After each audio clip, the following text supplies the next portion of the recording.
हम आपसे कर रहे हैं। आपने 15 साल आरजेडी को मौका दिया जिसमें कांग्रेस भी शामिल थी, और 15 साल आपने जेडीयू बीजेपी को और फिर कांग्रेस आरजेडी भी उसमें शामिल थी, उनको मौका दिया।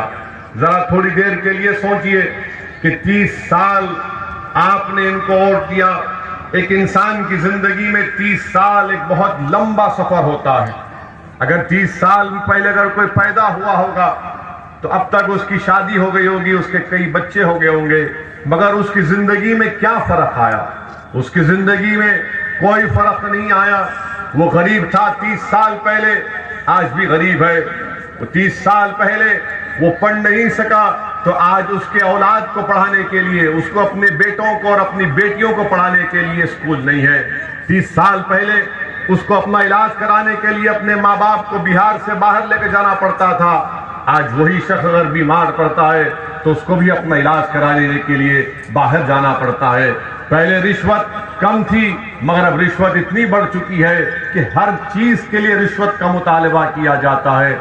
मेरे अजीज दोस्तों, मेरी इज्जतदार माँ और बहनों, ये ऐसी चीजें हैं जिसको आपको सोच समझकर अपने वोट का इस्तेमाल करना है। वोट बिहार के गरीब जनता के पास एक हथियार है।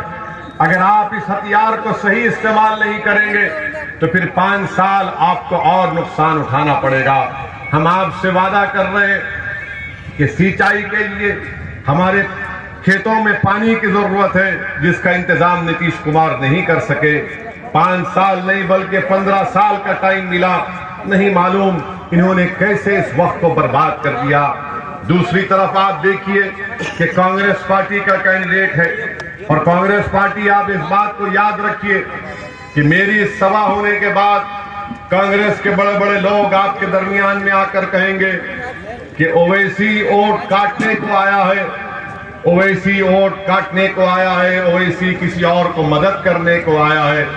मैं कांग्रेस पार्टी से एक बात पूछना चाहता हूं। 5 साल पहले जब आपने गठबंधन के नाम पर वोट लिया था तो क्या आपने ये नहीं कहा था कि हम बिहार में बीजेपी को रोकेंगे?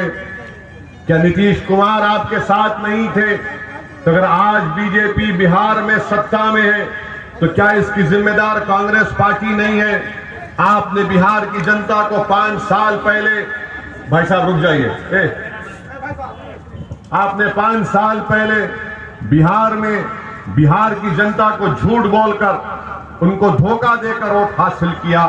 इसीलिए हम आपसे कह रहे हैं कि दोबारा आप इनके झूठ का शिकार मत होइए।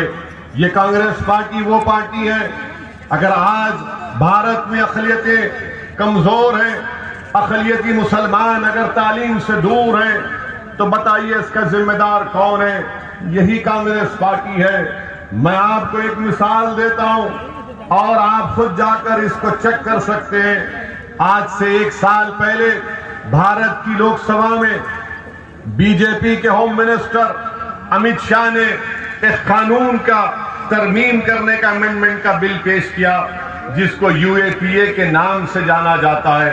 पूछिए इनसे, ये कानून जब से बना हमेशा अक़लियतों के खिलाफ इस्तेमाल हुआ। खास तौर से मुस्लिम नौजवानों को इस कानून के जरिए जेलों में डाला गया।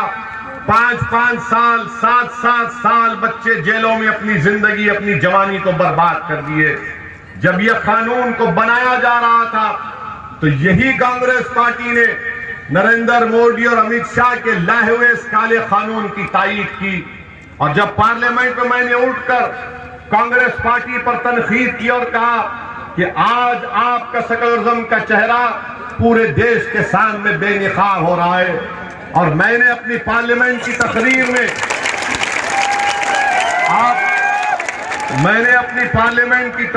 में ये बात कहा, सुनिए देखिए, आप सुनिए, मैंने अपनी पार्लियामेंट की तकरीर में ये कहा कि इस कानून का इस्तेमाल जब तुम पर होगा, तुम्हारे कांग्रेस के लीडरों पर होगा, और जब तुम्हारे नेता 3-3 साल, 5-5 साल जेल में सड़ कर निकलेंगे, तब तुमको अंदाजा होगा इस कानून का। तो बड़ी गड़बड़ की कांग्रेस के लोगों ने, एमपीज ने।